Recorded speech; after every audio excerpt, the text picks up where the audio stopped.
surtout la partie graphique de la fonction exponentielle.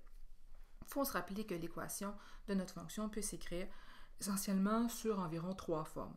On a vu la forme canonique, bien sûr, où on a présence des 4 paramètres, comme la première que vous avez ici, avec le A, le B, le H et le K vraiment à leur emplacement. Il faut se rappeler là maintenant que selon la valeur de notre A et de notre C, ça peut induire des comportements différents sur l'apparence globale de la courbe. Maintenant, on va revenir sur ces aspects-là dans quelques instants, mais tout d'abord, revenons sur le C et le K particulièrement. Le C, c'est la base de votre fonction, donc l'effet subi là, par votre fonction.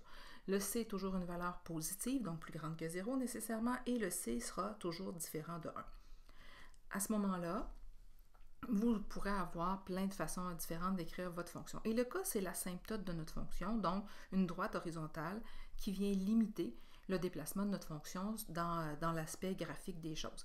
Maintenant, il arrive parfois que le K vale comme valeur 1 ou 0. Si c'était 0 plus particulièrement, à ce moment-là, notre asymptote serait l'axe des X. C'est pas grave en soi, mais à ce moment-là, souvent, on a l'habitude de ne pas le représenter. Mais pour toute autre valeur de K, on va représenter l'asymptote par une ligne pointillée, comme vous l'avez sur l'aspect graphique qui est présenté à votre droite sur l'écran.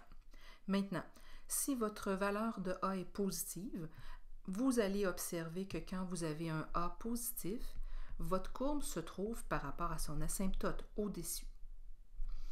Et si jamais votre A est négatif, votre courbe va se présenter en dessous de l'asymptote pour être certaine de ne pas induire là, de problématiques avec votre compréhension. Je représenterai toujours la valeur de mon asymptote et l'emplacement de mon asymptote par une ligne pointillée verte. Maintenant, selon que ma valeur de C est plus grande que 1 ou entre 0 et 1, puisqu'elle ne peut pas être négative, j'aurai aussi deux différentes représentations. Si mon C est plus grand que 1, on va dire que notre fonction décolle par rapport à son asymptote. Et si le C est entre 0 et 1, on va dire qu'elle atterrit sur l'asymptote. On a déjà parlé de ces choses-là en classe, mais vous allez voir avec deux exemples les comportements dont j'ai brièvement fait le rappel. Maintenant, allons-y avec un premier exemple d'application de ça.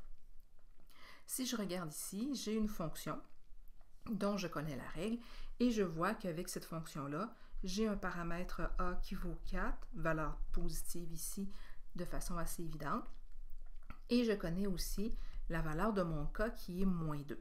Maintenant, le K qui vaut moins 2, ça signifie donc l'emplacement de mon asymptote, j'aurai une droite horizontale qui va passer à l'emplacement de Y est égal à moins 2.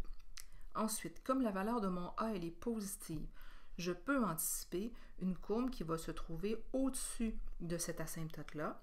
Et pour terminer, comme je vois que le paramètre C, c'est 3 et que 3 est plus grand que 1, je peux anticiper que ma courbe va être, par rapport à son asymptote, en train de décoller comme ça.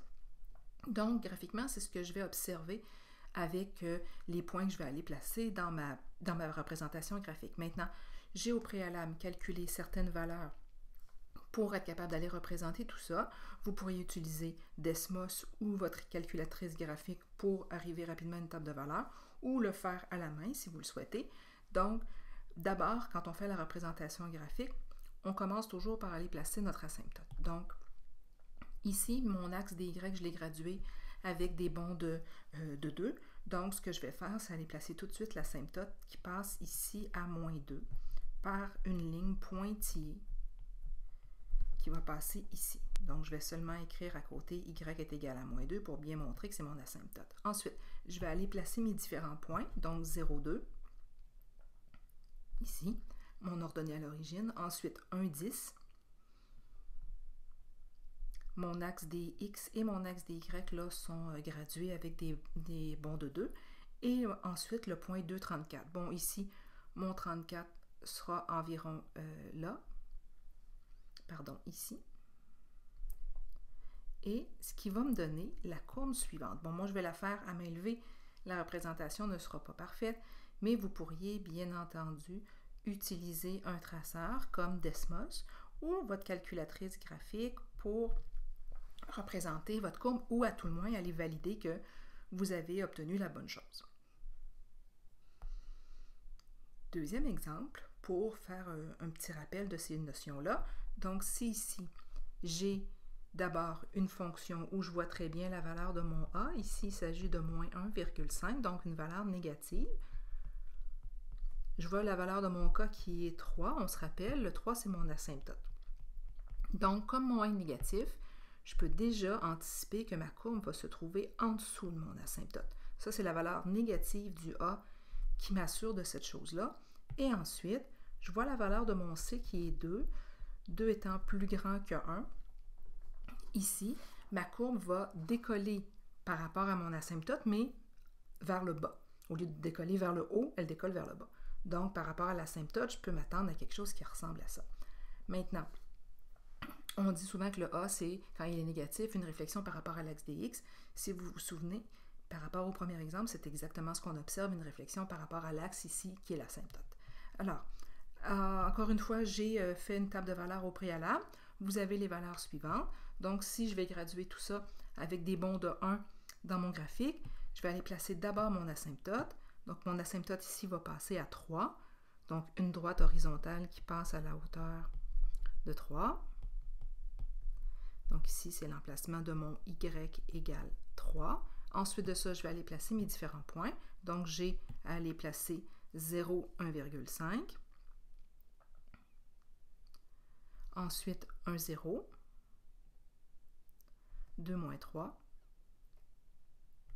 Et pour terminer, 3, moins 9. Alors, avec ces points-là, je pourrais aller représenter ma courbe.